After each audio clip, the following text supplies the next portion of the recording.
नमस्कार जी, मैं डॉक्टर नेहा शुद्धि आयुर्वेदा से और आज हम kidney disease, chronic kidney disease जिसको एंड स्टेज रीनल फेलियर या क्रॉनिक रीनल फेलियर भी कहते हैं, उसके एसोसिएटेड कुछ सवालों का जवाब देंगे। क्रेटिनाइन या क्रेटिन। क्रेटिनाइन बेसिकली हमारे बॉडी का एक वेस्ट प्रोडक्ट है। अक्सर किडनी के मरीज ये सोचते हैं कि क्रेटिनिन या क्रेटिनिन की प्रोडक्शन किडनी में होती है, जो कि गलत है। क्रेटिनिन आपके शरीर के मसल में बनता है।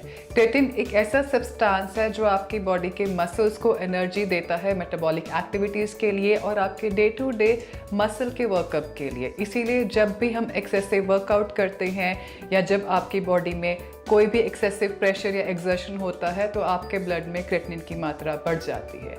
यही बढ़ा हुआ क्रेटिनिन आपके शरीर में वेस्ट प्रोडक्ट की तरह एक्ट करता है अगर एक सर्टेन अमाउंट से ज़्यादा हो जाए, और इसी को बाहर निकालने का काम करती है आपकी किडनी। जैसे कि मैंने आपको बताया कि क्रेटिनिन हमारी बॉडी के मसल के मेटाबॉलिज्म के लिए इम्पॉर्टेंट है, बट जब आपकी बॉडी एक्सर्टेड स्टेट में होगी या बॉडी पे कोई एक्सटर्नल प्रेशर पड़ेगा, तब भी आपके जो मसल्स की एक्टिविटी है वो मेटाबॉलिज्म बढ़ेगा, तो क्रेटिनिन का लेवल बढ़ेगा। जैसे कि ठंड में बहुत सारे लोग ये बात नहीं जानते कि वेदर चेंज भी आपका क्रेटिनिन लेवल इफेक्ट कर सकता है। अगर मौसम बहुत ठंडा है तो जैसे कि हम नॉर्मली करते हैं, हम इस पोजीशन में जाते हैं या हम अपनी बॉडी को वार्म देने के लिए अपनी बॉडी का पोस्चर चेंज करते हैं या अपनी बॉडी का स्ट्रेचर चेंज करते हैं, और ठंड में जो हमारे मसल्स हैं वो कॉन्ट्रैक्ट करते हैं ताकि बॉडी की हीट को कंटेन कर सके। मसल्स का ये कॉन्ट्रैक्शन का मूवमेंट या मसल्स का हीट को प्रिजर्व करने का मूवमेंट भी जो है उनका मेटाबॉलिज्म बढ़ाता है, और अल्टीमेटली इंक्रीज्ड मसल मेटाबॉलिज्म आपकी बॉडी में क्रेटिनिन की मात्रा को बढ़ाता है, जो डायरेक्ट आपके ब्लड में रिफ्लेक्ट होता है। तो अगर आपके ब्लड में क्रेटिनिन की मात्रा हाई है तो इसका मतलब ये नहीं है कि आप किडनी फेलियर के मरीज़ हैं। इसका मतलब ये भी हो सकता है कि आपकी जो बॉडी के मसल्स हैं वो एक्स्ट्रा स्ट्रेन्ड आउट हैं। इसके अलावा अगर आपकी बॉडी में कोई वायरल इन्फेक्शन है तो भी क्रेटिनिन की मात्रा बढ़ सकती है। अगर आपकी किडनी फेलियर में है तो भी आपकी बॉडी में जो क्रेटिनिन है वो एक्यूमुलेट हो सकता है। देखिए, बहुत सारे लोग सोचते हैं कि अगर आपके ब्लड रिपोर्ट्स या लैब रिपोर्ट्स में क्रेटिनिन की मात्रा ज़्यादा है तो इसका मतलब आपकी किडनी फेल है। मैं आपको बताना चाहूँगी कि अगर आपको बहुत लंबे समय से कोई वायरल इन्फेक्शन है तो भी आपकी ब्लड रिपोर्ट्स में क्रेटिनिन की मात्रा बढ़ी होगी। एक छोटा सा एग्जाम्पल और दूंगी। अगर आप बॉडी बिल्डिंग कर रहे हैं या आप स्ट्रेनस मस्कुलर एक्टिविटी करते हैं, जैसे कि बहुत यंगस्टर्स आजकल कर ही रहे हैं, जिम लगाते हैं या बहुत ज़्यादा मसल एक्टिविटी के लिए वर्कआउट्स करते हैं बॉडी को बफ अप करने के लिए, तो उन लोगों में भी अगर आप लैब रिपोर्ट्स कराएंगे और उनके लैब रिपोर्ट्स चेक करेंगे तो क्रेटिनिन की मात्रा हाई ही होगी, क्योंकि बेसिकली जब आपकी बॉडी के मसल को एक्सेसिव एनर्जी चाहिए तो आपकी बॉडी में क्रेटिनिन की मात्रा बढ़ती है।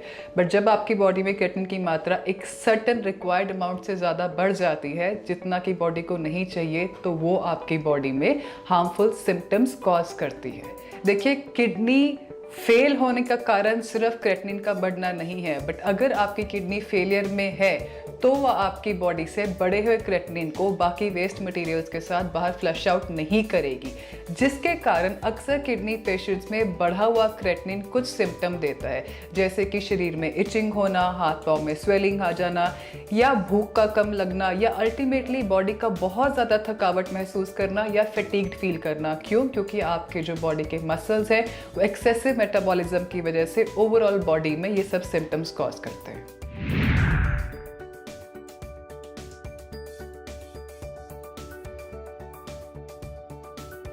अगर आप किडनी के पेशेंट हैं, सबसे पहले ये जानना बहुत ज़रूरी है कि किडनी की बीमारी दरअसल होती क्यों है और इसके ट्रीटमेंट में क्रेटिनिन की कितनी इंपॉर्टेंस है या आपकी किडनी के फेलियर में क्रेटिनिन की कितनी इंपॉर्टेंस है। किडनी हमेशा अंडरलाइन कॉज रखती है। आप एकदम से सुबह उठेंगे और आपको ये रियलाइज़ नहीं होगा कि आपकी किडनी फेलियर में है।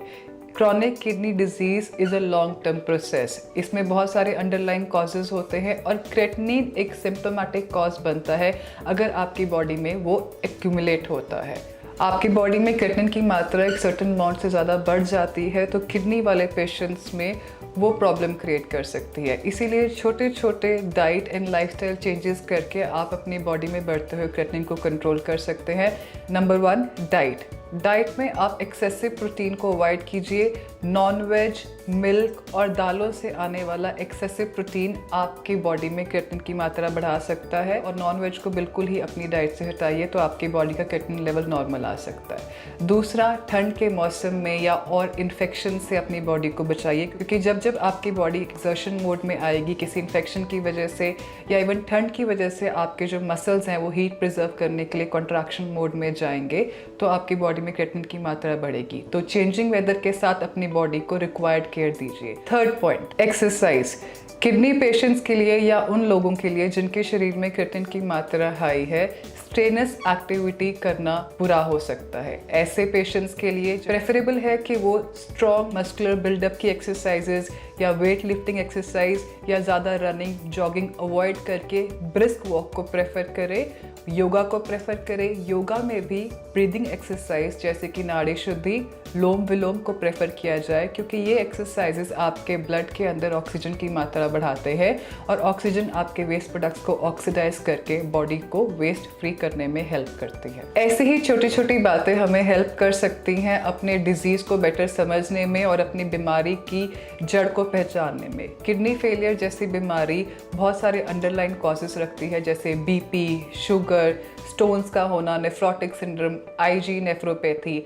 आप उन अंडरलाइन कॉजेज़ के ट्रीटमेंट के साथ साथ अगर इन छोटी छोटी बातों का ख्याल रखेंगे तो ऑटोमेटिकली जो आपकी किडनी है वो फास्ट रिवाइवल की तरफ जाएंगी। आज ऐसे ही एक पेशेंट का केस हम आपको दिखाना चाहेंगे। हिम्स हॉस्पिटल देराबस्सी चंडीगढ़ में रिसर्च किए गए थेरेपीज़ के साथ ऐसी छोटी छोटी बातों को ध्यान रख के पेशेंट का ट्रीटमेंट प्लान किया जाता है और किडनी के पेशेंट्स को रिवाइवल की तरफ ले जाया जाता है। आइए ऐसे ही एक पेशेंट का केस आज हम आपको दिखाते हैं। मैं आया ओमान से। ये वीडियो फेसबुक में यूट्यूब में चलता था, उसको देख के मेरा स्टार्टिंग 10 तारीख को डॉक्टर बोला कि आपको किडनी डैमेज या पानी उसमें जम गया है तो आपको डायलिसिस लेना पड़ेगा। बाद में मैं 18-19 तारीख को मैं इंडिया आ गया। इंडिया आने के बाद उसी दूसरे दिन यहाँ पहुँच गया। तो अब इस 4-5 दिन में आपको क्या फर्क बहुत 50%। कैसे क्या क्या ठीक, मतलब भूख भी अच्छा लगता है, नींद भी अच्छा होता है, कुछ टेंशन नहीं है। ये वीडियो जो देख रहे हैं, जो डायलिसिस पेशेंट है उसको यहाँ आना चाहिए। अगर डायलिसिस लाइफ टाइम चलते रहेगा तो अपना लाइफ का कुछ दाम नहीं है। यहाँ आएगा, अगर 2 महीना, 1 महीना, 3 महीना में अगर अच्छा हो जाता है तो इससे बड़ी बात और कुछ नहीं है। तो चंडीगढ़ में जो अभियान शुरू हुआ था, अब गुड़गांव, अमृतसर, दिल्ली, जालंधर, जयपुर, जोधपुर, लुधियाना, पटियाला, संगरूर, कई शहरों में हिम्स शुरू हो चुका है। हिम्स की ब्रांचेस शुरू हो चुकी हैं। अब हमें सिर्फ आपकी मदद चाहिए। भाई राजीव दीक्षित की याद में ये हिम्स शुरू हुआ था। भाई राजीव दीक्षित चाहते थे पूरे विश्व में आयुर्वेद का डंका बचे, आयुर्वेद की वजह से भारत विश्व गुरु बने। हमें आपकी मदद चाहिए। हर किडनी पेशेंट, लीवर फेल के पेशेंट और कैंसर के पेशेंट तक इस वीडियो को पहुंचाइए और भारत को विश्व गुरु बनाने में हमारी मदद कीजिए। धन्यवाद। जय हिंद।